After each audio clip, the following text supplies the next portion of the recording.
The key focus of our government is to build a stronger economy. We've delivered more than 1 million jobs in the last year, and 65,000 or so new businesses have started up. Now, in Labor's last year, 61,000 businesses closed. So we are seeing a renewed sense of confidence because of our focus on backing business, small, medium and large, giving them the incentive to grow, to invest and to employ more people. And we're seeing those dividends. And the contrast between what's happening now and under Labor is stark. And let me tell you what the contrast is, Sarah. The contrast we're seeing, we live in a society, not an economy. What we are seeing is a more unequal society under the policies that your government has been pursuing. People, wages stagnating, people not able to manage the costs of living. That's what you want and your party wants us to live in, an economy, not a society, where we can afford to pay our healthcare, our education, and people have opportunity. That's the difference, and that's what your government wants to have, a more unequal society where people can't get ahead. Well, actually, that's let me just bring in Corey White here. Ultimately, we're hearing an argument about whether things really do trickle down. Yeah, well, this golden shower economics is nonsense. It's absolute. I mean, it's. Yeah, Eric said. I mean, where has it ever been proven to lead to this sort of Xanadu of paradise? This but it does give businesses the opportunity to create jobs. Oh, sorry, hang on, sorry. It does give businesses the opportunity to employ more people, though, doesn't it? Yeah, but not everything is about employing. I mean, you also need to provide social services. How are you going to fund healthcare and social welfare and education and the police and other services down the line? You're gutting the tax revenue. Well, and then you're going to dance around. You're going to dance around. Labor's going to win power from you, and then the shit's going to hit the fan, and you'll be like, "Oh, look at what Labor did," even though you cut the taxes out. Well, I'll tell you. Do you know one of the most important things for families around this country is if they know their kids can get a job. And that's absolutely fundamental. And we are seeing record jobs growth, and that gives more security to families than any other issue. And also, let me say, Corey, we are delivering record increased funding right across the board. You can do both. You can run a strong economy and also deliver the essential services that we do deliver, not just in health and education, but the things that we've done recently, like fully funding the NDIS, the National Redress Scheme that we're also funding. So there is a lot of wonderful work that this government is doing, and we have to do it all. We have to do it all well. But frankly, Marcus will tell you, and other small business operators and people who work in a business will tell you that if you give more on the bottom line, it will allow businesses to grow and create jobs.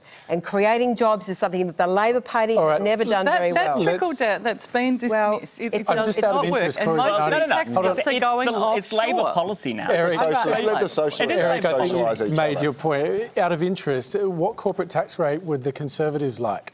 Oh, I'd like to see it at a flat rate, maybe 20%, 25%, just as I'd like to see marginal tax rates, personal tax rates with a high tax-free threshold at a flat rate, government to be smaller, more predictable, because that's what you're interested in, and government should stick to its knitting, which is to provide the essentials and not get into the boondoggles that are wasting hundreds of billions of dollars every 4 days. Are you advocating a flat tax now, Corey? Yeah, I support a flat tax. When did the Australian Conservatives become more like First Wave One Nation? No, mate, you're confusing it with some other debits tax, but that's okay. Corey White. Corey White. Across the detail. I'm confused. Sarah has just talked about how he delivered 1 million jobs last year. And, you know, we didn't have a recession during the GFC. An additional 1 million jobs. Sure, an additional 1 million jobs, which is great. I mean, that's an amazing achievement. An additional 1 million jobs. And now you're talking about how you have to pass tax cuts for job creation. It looks like you're doing pretty good with the current revenue levels and tax levels. Well, I'll tell you why we are. But we're losing It's about business confidence. It's about giving businesses seem pretty confident. Absolutely, and we want to keep that going, Corey. But if other countries are reducing their corporate tax rate and there's global flight of capital, don't we need to keep up with that? Well, I think the banks are always going to be here. We're always going to need to have our wages paid into things. Mines are still going to be ripping up this country for resources, right? Banks are posting record profits year on year, and you're providing tax cuts to them. You're already creating jobs. They're already making shitloads of money. why do you need to go down this path? Why do you need to go so far down that path? Well, I strongly believe that all companies should receive this tax cut right down to 25%, which is our policy. And we shouldn't confuse tax policy with other sorts of policies which punish companies that do the wrong thing, whether it's by enforcement, whether it's criminal sanctions.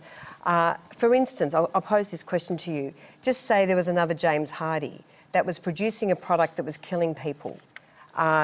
Why haven't a company like that been mentioned in this debate? We have our tax policy, and then we have all of the various criminal sanctions, the other corporations law sanctions, and the many other things that we've done as a government to take tough and strong action against companies which do the wrong thing. And when banks do the wrong thing, they should absolutely be punished, and I think we're seeing that already. You want to give them $17 billion. That's basically what you want to do. Improve their profits and they can pass it on to shareholders, which is everyone in this room. No, you can't properly... It's true. Yeah, sure. But if you've got superannuation, you've got banks. I can sell you I'm telling you, that's unfortunate. So you think the banks have had enough punishment? It's now time to give some back to them? Well, the banks already pay a levy, which I disagree with, on top of their business. I just think in the end, we've got to have a globally competitive tax environment. It should be as simple as it possibly can be. And big business in this country pays more tax than anyone else. Can you see things from Corey's perspective, though? Well, he's got a decent name, I suppose. Well, of course you're not going to see it from my perspective. We can't even agree on how we spell our name. But of course, everyone's going to have a philosophical viewpoint in which they're going to make these assessments, and that's part of the battle of ideas in politics. But just because people have different views doesn't make them right. We've got to argue them. We have to end it there. That is all we have time for on Q&A tonight. Would you please thank our panel, Eric